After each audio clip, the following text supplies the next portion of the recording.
Batanes, parte ng Taiwan at pag-aari ng China?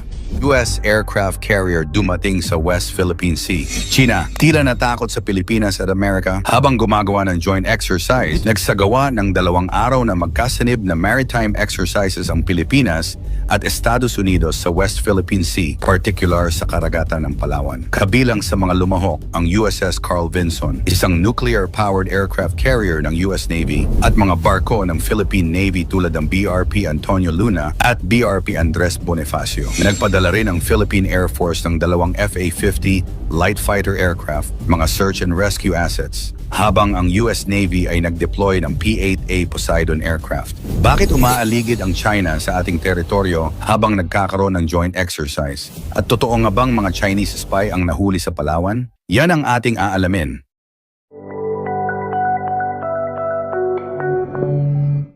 Habang isinasagawa ang mga pagsasanay na mataan ng Armed Forces of the Philippines o AFP, ang 5 barko ng People's Liberation Army, ang PLA Navy ng China na nagmamasid mula sa malayo. Kabilang dito ang isang Type 052B Luyang I-class destroyer, 2 Type 054A Jiangkai II class frigates, isang Type 055 Renhai class cruiser, at isang Type 815 Dongdiao class spy ship. Ayon kay Colonel Francil Margaret Padilla, tagapagsalita ng AFP, nanatili ang mga barkong Chino sa ligtas na distansya at hindi direktang nakialam sa mga aktibidad ng pagsasanay. Patuloy na minomonitor ng AFP ang kanilang mga galaw upang matiyak ang kaligtasan ng mga tauhan at kagamitan. Kasabay ng mga pagsasanay na ito, iniulat ng PLA Southern Theater Command ng China na nagsagawa rin sila ng maritime at air combat patrol sa South China Sea. Bagaman walang direktang pakikialam ang mga barkong Chino sa mga aktibidad ng Pilipinas at Estados Unidos, yung kanilang presensya ay nagpapakita ng patuloy na tensyon at pagmamatsyag sa rehiyon. Ang mga ganitong kaganapan ay nagdudulot ng mga hamon sa seguridad at nagpapakita ng kahalagahan ng patuloy na kooperasyon sa pagitan ng Pilipinas at ng mga kaalyado nito upang mapanatili ang kapayapaan at katatagan sa West Philippine Sea. Hindi lang West Philippine Sea, pati Palawan gustong kunin ng China. Inaangkin ng China ngayon ang Palawan dahil di umano dati raw nila itong pagmamay-ari na pinangalangang Zhenghe Island. Hango daw ito sa isang sikat na Chinese explorer na si Zheng He mula pa noong 1300s hanggang 1400. Espionage sa Pilipinas. Isang nakakabahalang insidente ang naganap sa Palawan nang mahuli ang isang Chinese national at 2 Pilipino dahil sa hinihinalang aktibidad na may kaugnayan sa espionage. Ang mga suspect ay inaresto matapos makita silang kinukunan ng video ang barko ng Philippine Coast Guard na nakadaong sa Puerto Princesa. Natagpuan sa kanilang sasakyan ang mga high-tech na kagamitan para sa surveillance, kabilang ang drone, cameras at iba pang intelligence devices. Ayon sa ulat, ang Chinese national ay nakilala bilang isang engineering graduate mula sa universidad na sinasabing may connection sa People's Liberation Army o PLA ng China. Matagal na siyang naninirahan sa Pilipinas at may natatanggap na lingguhang remittance na umaabot sa 1.4 milyon. Ang mga kasamahan niyang Pilipino ay umamin na inutusan silang gamitin ang mga nasabing kagamitan sa surveillance sa iba't ibang lokasyon, kabilang ang mga estratehikong pasilidad tulad ng military base at planta ng kuryente. Nagpahayag ang Armed Forces of the Philippines, AFP, at National Bureau of Investigation, NBI, na ang naturang insidente ay nagpapakita ng patuloy na banta sa seguridad ng bansa. Ayon sa AFP, ito na ang ikalawang ulat ng ganitong uri ng espionage mula noong nakaraang taon. Binibigyang diin ng insidente ang pangangailangan para sa mas pinaigting na pagbabantay sa mga critical na pasilidad at estratehikong lokasyon sa bansa. Sa gitna ng mga tensyon sa West Philippine Sea, ang ganitong uri ng insidente ay nagdadagdag sa alalahanin tungkol sa impluensya at presensya ng China sa Pilipinas. Ang gobyerno ay hinimok na palakasin ang cybersecurity at intelligence measures upang masigurong ligtas ang mga mahalagang pasilidad ng bansa mula sa panlabas na banta. Batanes, parte ng Taiwan at pag-aari ng China? Naglabas ng isang kontrobersyal na pahayag ang ilang Chinese scholars na nagsasabing ang Batanes, ang pinakahilagang lalawigan ng Pilipinas, ay isa umanong natural geographical extension ng Taiwan. Dahil inaangkin ng Beijing na bahagi ng China ang Taiwan, iginiit ng mga scholar na dapat ding mapasailalim sa soberanya ng China ang Batanes. Ang naturang pahayag ay iniulat ng Maritime Monitoring Group na SeaLight sa ginanap na West Philippine Sea Summit sa Pilipinas. Ayon sa grupo, ang ideya ay tinalakay sa isang symposium na isinagawa sa Guangzhou, China, kung saan dumalo ang ilang eksperto mula sa iba't ibang Chinese academic institutions. Batay sa ulat, sinabi ng mga Chinese scholars na magkapareho ang pinagmulan ng mga katutubong naninirahan sa Batanes at Taiwan. Dahil dito, iginiit nila na ang Batanes ay isang natural na extension ng Taiwan at wala umanong legal na batayan ang maritime delimitation sa pagitan ng Pilipinas at Japan na sumasaklaw sa bahaging malapit sa Taiwan Strait. Bagamat hindi ito opisyal na posisyon ng gobyerno ng China, mabilis itong naging usapin dahil sa posibleng implikasyon nito sa seguridad at soberanya ng Pilipinas. Agad namang tumugon ang pamahalaan. Mariing tinuligsa ni Defense Secretary Gilberto Teodoro Jr.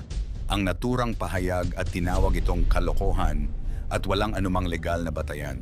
Ayon kay Teodoro, hindi dapat balewalain ang ganitong uri ng mga pahayag dahil maaari itong magsilbing indikasyon ng mas malawak na layunin ng China sa rehiyon. Dagdag pa niya, kapag hinayaang paulit-ulit na ikalat ang mga ganitong naratibo ng walang pagtutol, maaari itong magamit upang baguhin ang pananaw ng publiko at baluktutin ang kasaysayan. Sinabi rin ng kalihim na hindi malayong bahagi ito ng mas malawak na estratehiya ng China upang palawakin ang impluwensya nito sa Western Pacific. Kasabay nito, nanawagan din ang ilang maritime at defense experts na seryosohin ang naturang pahayag. Ayon sa kanila, bihirang magkaroon ng symposium sa China tungkol sa mga sensitibong usaping may kaugnayan sa soberanya ng walang pahintulot o kaalaman ng mga kinauukulang autoridad. Bagamat hindi ito nangangahulugang opisyal na pulisya ng Beijing, mahalaga pa ring bantayan ang mga ganitong diskusyon dahil maaari itong maging bahagi ng tinatawag na narrative building o unti-unting paghubog ng opinyon upang suportahan ang posibleng mga hakbang sa hinaharap. Nagkataon ding lumabas ang naturang pahayag ilang araw bago ang ika-10 anibersaryo ng makasaysayang 2016 na Arbitral Award na pabor sa Pilipinas. Noong Hulyo 12, 2016, nagpasya ang Permanent Court of Arbitration sa The Hague na walang legal na batayan ang 9-dash line claim ng China sa South China Sea. Kinilala rin ng tribunal ang ilang karapatan ng Pilipinas sa loob ng kanyang exclusive economic zone sa West Philippine Sea. Hanggang sa kasalukuyan ay hindi kinikilala ng China ang arbitral ruling at patuloy nitong tinututulan ang naturang desisyon. Sa kabilang banda, mahigit 30 bansa na ang nagpahayag ng suporta sa Arbitral Award at paulit-ulit na nananawagang igalang ang international law at ang United Nations Convention on the Law of the Sea o UNCLOS. Sa ilalim ng administrasyon ni Pangulong Ferdinand Marcos Jr., pinalakas din ng Pilipinas ang ugnayang pangseguridad sa iba't ibang kaalyadong bansa. Lumagda ang Pilipinas ng mga bagong defense at military cooperation agreements upang higit na mapalakas ang kakayahan nitong protektahan ang teritoryo at mapanatili ang kapayapaan sa Indo-Pacific region. Mahalagang tandaan na ang Batanes ay may napakalaking strategic value.